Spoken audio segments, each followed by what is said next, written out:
Today the topic is GMO foods, so genetically modified organisms. And what is a genetically modified organism? It means that somebody went in there in the DNA of the plant and they either removed a gene or genes that encoded for certain proteins, or they went there and put in new genes. And these genes can come from, like removing, it can be from the plant itself, but when you add in, it can come from other species. So it can come from a camel or another type of plant or a bacteria, or they can insert genetic material from another species into a plant.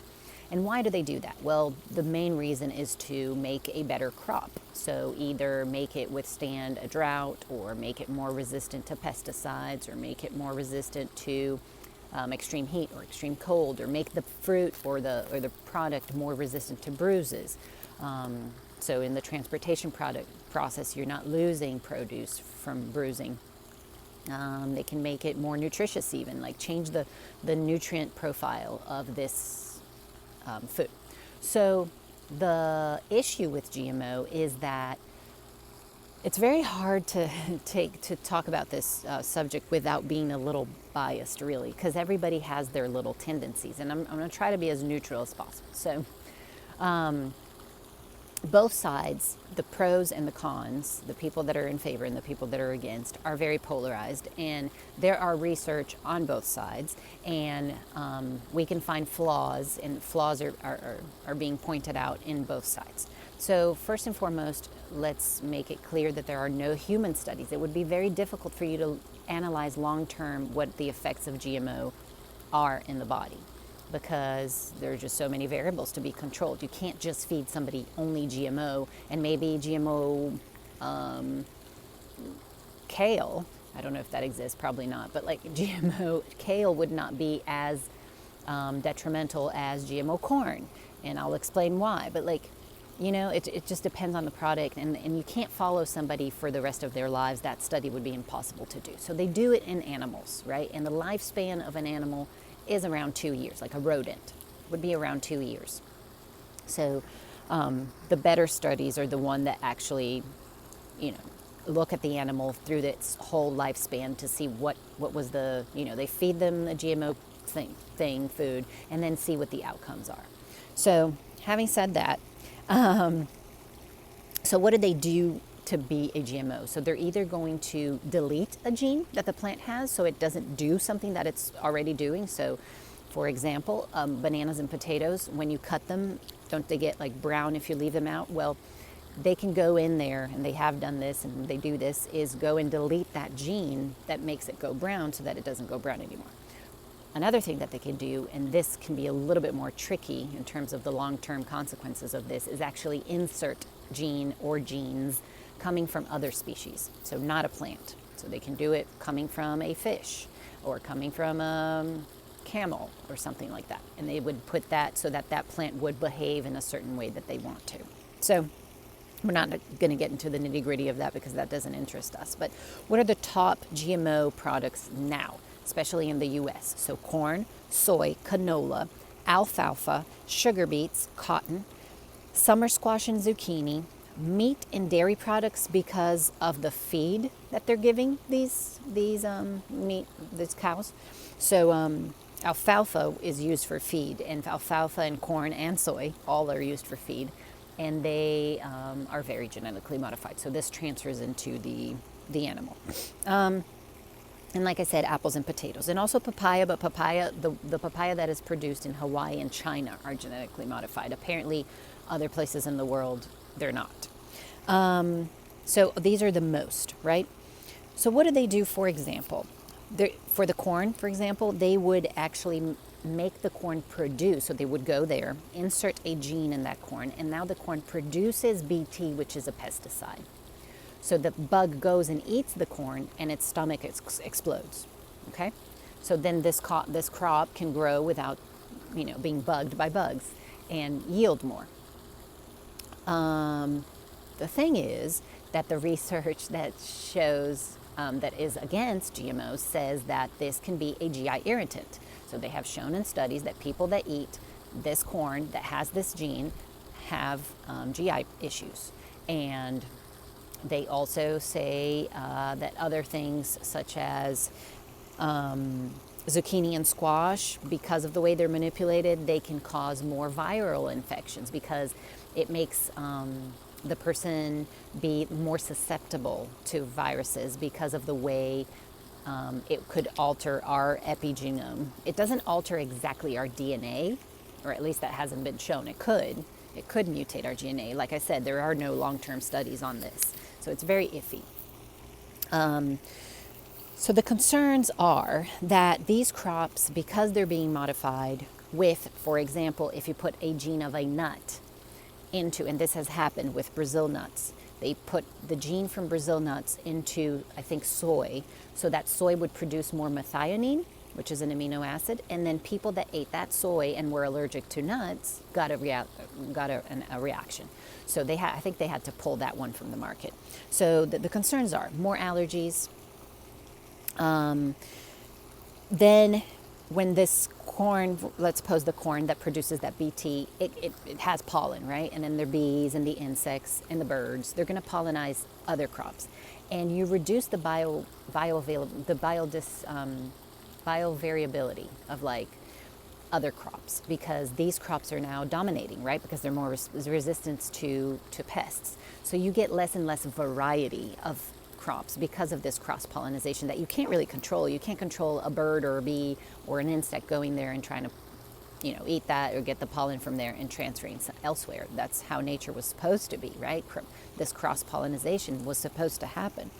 Other concerns are they can modify the chemical structure of the food and then cause us to be reactive to it, because our bodies are used to look at potatoes the way potatoes were naturally, and now that you modified something, it's now foreign to our body, and it could, again, this is very hard to prove in humans, it could lead to an allergic reaction or a food sensitivity.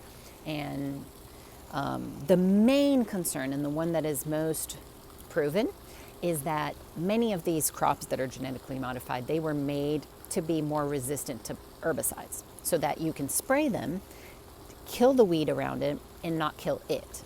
So what happens is, this way you can spray more and more, and you're creating super weeds. These weeds are becoming resistant, so you have to put more pesticides on it. So these crops tend to be the ones that have more pesticide residuals on them. So it's a double whammy. You get the altered DNA of this crop, which we don't really know what causes, but you get so much pesticide on it because it was modified to be resistant to those pesticides. So, farmers can spray it as much as they want, and, you're going to be eating that. Other concerns, have to do with cancers and tumors, both benign tumors and malignant tumors, because of this pesticide and herbicide residue. It's more of the toxicity of the thing.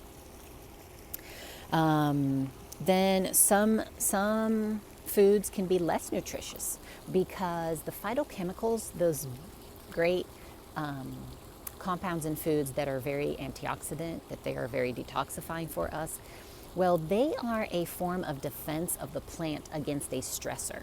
So if the plant has a little insect there that comes and eats it, or it's in extreme cold or extreme heat or extreme dryness, that's a stress to the plant, and it responds producing these phytochemicals, which are good for us.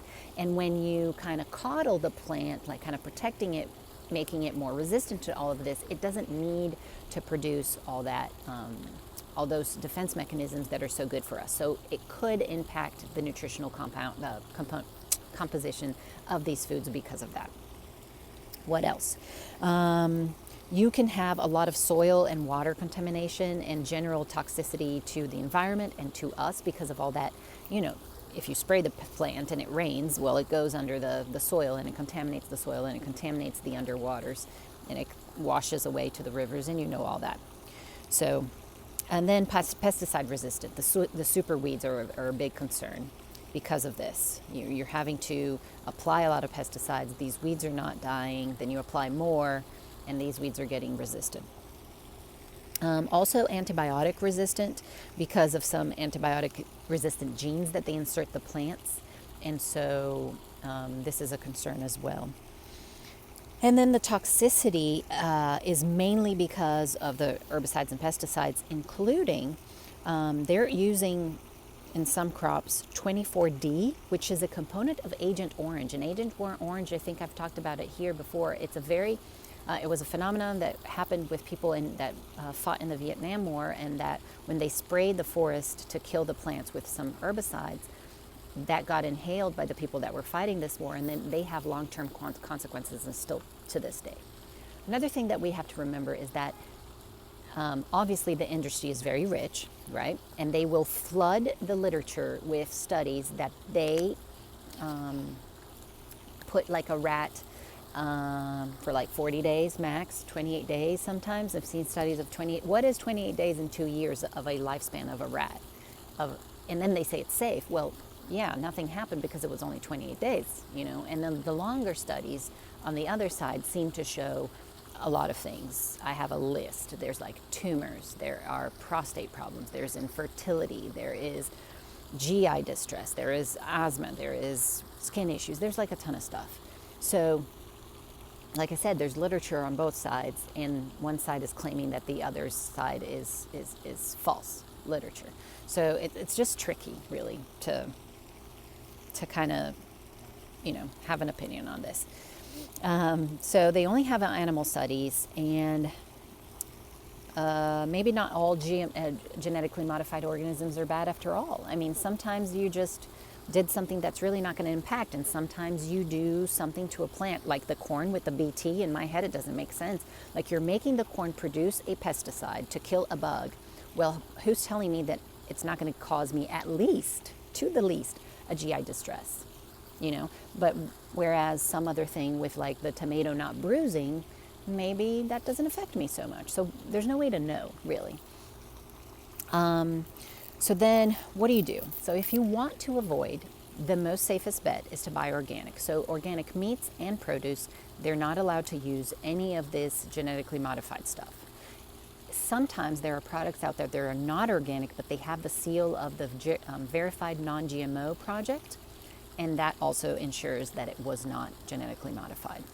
So if you want to stay away, that, and also be careful with these, especially corn, soy, because they sneak in ingredients, okay? Then you want to be sensible. I mean, eating GMO kale is much better than, you know, not eating organic gummy bears, you know? So we have to have moderation and good judgment in this. So don't be maybe too extreme on this, and be cautious if you want to, or you care enough about the impacts that it could have on us, and especially in the environment. So, and also some people tend to be more sensitive than others. Some people that are reacting to wheat and corn right now, if they change to organic, they stop reacting. So it's just something that you're going to have to try. Apparently the apples and the potatoes, the thing about them being non-browning, the technique that they use is called double-stranded DNA, RNA, and apparently that is a problem because it can silence the genes. It may silence our genes, some of our genes. They did the test, not obviously in humans, because you're not allowed to do that. You're not allowed to harm a human in a study, but they did an experiment with honeybees. So they were fed the double-stranded RNA, and then for one meal. And then after that, they tested their DNA, and there were like more than 1,000 modifications in their DNA. So it can be scary, but again, you know, there's both sides. What also the proponents of the non-GMO thing, they say that the reason for them to have GMOs was to increase crop yield. And they say that that's not true. Europe does not have GMO products, and they have more yield in terms of crops than the US has. And I don't know if there are other factors that influence that, but that's, you know, that could be something to think about.